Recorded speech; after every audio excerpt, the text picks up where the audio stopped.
The Strange Case of Dr. Jekyll and Mr. Hyde by Robert Louis Stevenson.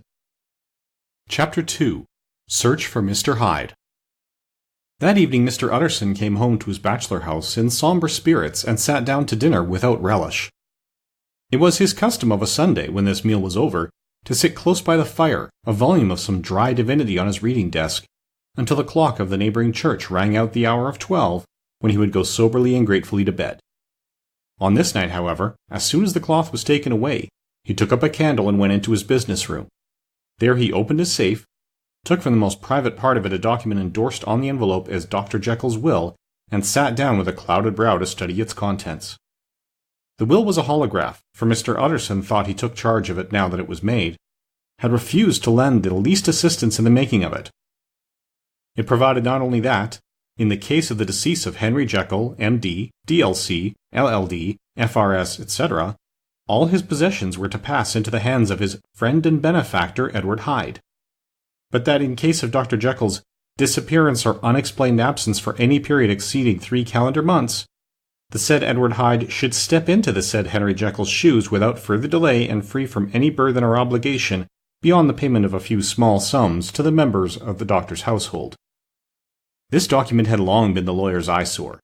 It offended him both as a lawyer and as a lover of the sane and customary sides of life, to whom the fanciful was immodest. And hitherto it was his ignorance of Mr. Hyde that had swelled his indignation. Now, by a sudden turn, it was his knowledge. It was already bad enough when the name was but a name of which he could learn no more. It was worse when it began to be clothed upon with detestable attributes. And out of the shifting, insubstantial mists that had so long baffled his eye, there leaped up the sudden, definite presentment of a fiend. "I thought it was madness," he said as he replaced the obnoxious paper in the safe, "and now I begin to fear it is disgrace." With that he blew out his candle, put on a greatcoat, and set forth in the direction of Cavendish Square, that citadel of medicine where his friend, the great Dr. Lanyon, had his house and received his crowding patients. If anyone knows, it will be Lanyon, he had thought. The solemn butler knew and welcomed him. He was subjected to no stage of delay, but ushered direct from the door to the dining room where Dr. Lanyon sat alone over his wine. This was a hearty, healthy, dapper, red-faced gentleman, with a shock of hair prematurely white, and a boisterous and decided manner. At sight of Mr. Utterson, he sprang up from his chair and welcomed him with both hands. The geniality, as was the way of the man, was somewhat theatrical to the eye, but it reposed on genuine feeling. For these two were old friends, old mates both at school and college, both thorough respecters of themselves and of each other, and what does not always follow, men who thoroughly enjoyed each other's company. After a little rambling talk, the lawyer led up to the subject which so disagreeably preoccupied his mind. "I suppose, Lanyon," said he, "you and I must be the two oldest friends that Henry Jekyll has?" "I wish the friends were younger," chuckled Dr. Lanyon, "but I suppose we are. And what of that? I see little of him now." "Indeed," said Utterson, "I thought you had a bond of common interest." "We had," was the reply, "but it is more than 10 years since Henry Jekyll became too fanciful for me. He began to go wrong in mind, and though of course I continue to take an interest in him for old sake's sake, as they say, I see and I have seen devilish little of the man." "Such unscientific balderdash," added the doctor, flushing suddenly purple, "would have estranged Damon and Pythias." This little spirit of temper was somewhat of a relief to Mr. Utterson. They've only differed on some point of science, he thought, and, being a man of no scientific passions, except in the matter of conveyancing, he even added, "It is nothing worse than that." He gave his friend a few seconds to recover his composure, and then approached the question he had come to put. "Did you ever come across a protégé of his, one Hyde?" he asked. "Hyde?" repeated Lanyon. "No, never heard of him, since my time." That was the amount of information that the lawyer carried back with him to the great dark bed on which he tossed to and fro, until the small hours of the morning began to grow large. It was a night of little ease to his toiling mind, toiling in mere darkness and besieged by questions. 6 o'clock struck on the bells of the church that was so conveniently near to Mr. Utterson's dwelling, and still he was digging at the problem. Hitherto it had touched him on the intellectual side alone, but now his imagination also was engaged, or rather enslaved, and as he lay and tossed in the gross darkness of the night and the curtained room, Mr. Enfield's tale went by before his mind in a scroll of lighted pictures. He would be aware of the great field of lamps of a nocturnal city, then of the figure of a man walking swiftly, then of a child running from the doctor's. And then these met, and that human juggernaut trod the child down and passed on regardless of her screams. Or else he would see a room in a rich house, where his friend lay asleep, dreaming and smiling in his dreams. And then the door of that room would be opened, the curtains of the bed plucked apart, the sleeper recalled, and lo, there would stand by his side a figure to whom power was given. And even at that dead hour he must rise and do its bidding. The figure in these two faces haunted the lawyer all night, and if at any time he dozed over, it was but to see it glide more stealthily through sleeping houses, or move the more swiftly and still the more swiftly, even to dizziness, through wider labyrinths of lamplighted city, and at every street corner crush a child and leave her screaming. And still the figure had no face by which he might know it. Even in his dreams it had no face, or one that baffled him and melted before his eyes. And thus it was that there sprang up and grew apace in the lawyer's mind a singularly strong, almost an inordinate curiosity to behold the features of the real Mr. Hyde. If he could but once set eyes upon him, he thought the mystery would lighten and perhaps roll altogether away, as was the habit of mysterious things when well examined. He might see a reason for his friend's strange preference or bondage, call it which you please, and even for the startling clause of the will. At least it would be a face worth seeing, the face of a man who was without bowels of mercy, a face which had but to show itself to raise up in the mind of the impressionable Enfield a spirit of enduring hatred. From that time forward, Mr. Utterson began to haunt the door in the by-street of shops. In the morning before office hours, at noon when business was plenty, and time scarce, at night under the face of the fogged city moon, all by lights and at all hours of solitude or concourse, the lawyer was to be found on his chosen post. If he be Mr. Hyde, he had thought, I shall be Mr. Seek. And at last his patience was rewarded. It was a fine dry night, frost in the air, the streets as clean as a ballroom floor, the lamps, unshaken by any wind, drawing a regular pattern of light and shadow. By 10 o'clock, when the shops were closed, the by-street was very solitary and, in spite of the low growl of London from all round, very silent. Small sounds carried far, domestic sounds out of the houses were clearly audible on either side of the roadway, and the rumour of the approach of any passenger preceded him by a long time. Mr. Utterson had been some minutes at his post, when he was aware of an odd light footstep drawing near. In the course of his nightly patrols, he had long grown accustomed to the quaint effect with which the footfalls of a single person, while he is still a great way off, suddenly spring out distinct from the vast hum and clatter of the city. Yet his attention had never before been so sharply and decisively arrested, and it was with a strong, superstitious prevision of success that he withdrew into the entry of the court. The steps drew swiftly nearer, and swelled out suddenly louder as they turned the end of the street. The lawyer, looking forth from the entry, could soon see what manner of man he had to deal with. He was small and very plainly dressed, and the look of him, even at that distance, went somehow strongly against the watcher's inclination. But he made straight for the door, crossing the roadway to save time, and as he came he drew a key from his pocket like one approaching home. Mr. Utterson stepped out and touched him on the shoulder as he passed. "Mr. Hyde, I think?" Mr. Hyde shrank back with a hissing intake of the breath. But his fear was only momentary, and though he did not look the lawyer in the face, he answered coolly enough, "That is my name. What do you want?" "I see you are going in," returned the lawyer. "I'm an old friend of Dr. Jekyll's, Mr. Utterson of Gaunt Street. You must have heard my name, and meeting you so conveniently, I thought you might admit me."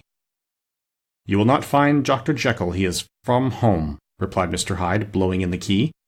And then suddenly, but still without looking up, "How do you know me?" he asked. "On your side," said Mr. Utterson, "will you do me a favor?"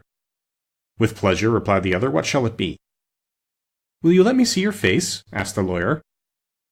Mr. Hyde appeared to hesitate, and then, as if upon some sudden reflection, fronted about with an air of defiance, and the pair stared at each other pretty fixedly for a few seconds.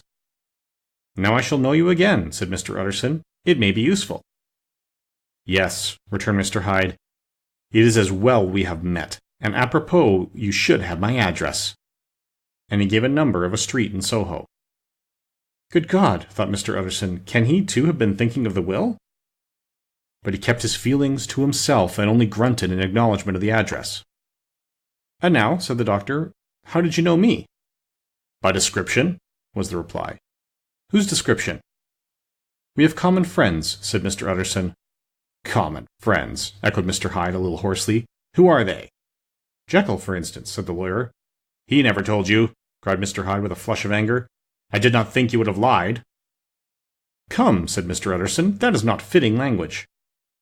The other snarled aloud into a savage laugh, and the next moment, with extraordinary quickness, he had unlocked the door and disappeared into the house. The lawyer stood a while when Mr. Hyde had left him, the picture of disquietude. Then he began slowly to mount the street, pausing every step or two and putting his hand to his brow like a man in mental perplexity. The problem he was thus debating as he walked was one of a class that is rarely solved. Mr. Hyde was pale and dwarfish. He gave an impression of deformity without any nameable malformation. He had a displeasing smile.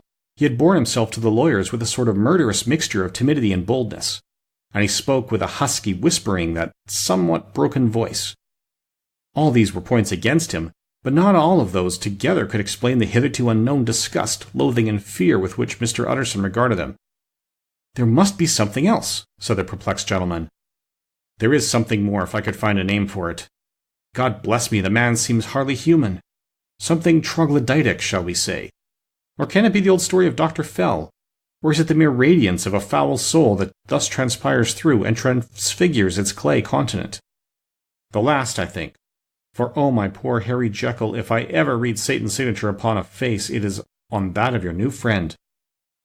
Round the corner from the by-street there was a square of ancient handsome houses, now for the most part decayed from their high estate and let in flats and chambers to all sorts and conditions of men, map engravers, architects, shady lawyers, and the agents of obscure enterprises. One house, however, second from the corner, was still occupied entire, and at the door of this, which wore a great air of wealth and comfort, though it was now plunged in darkness except for the fanlight, Mr. Utterson stopped and knocked. A well-dressed elderly servant opened the door.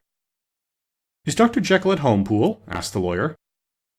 "I will see, Mr. Utterson," said Poole, admitting the visitor as he spoke into a large, low-roofed, comfortable hall paved with flags, warmed, after the fashion of a country house, by a bright, open fire, and furnished with costly cabinets of oak. "Will you wait here by the fire, sir, or shall I give you a light in the dining-room?" "Here, thank you," said the lawyer as he drew near and leaned on the tall fender.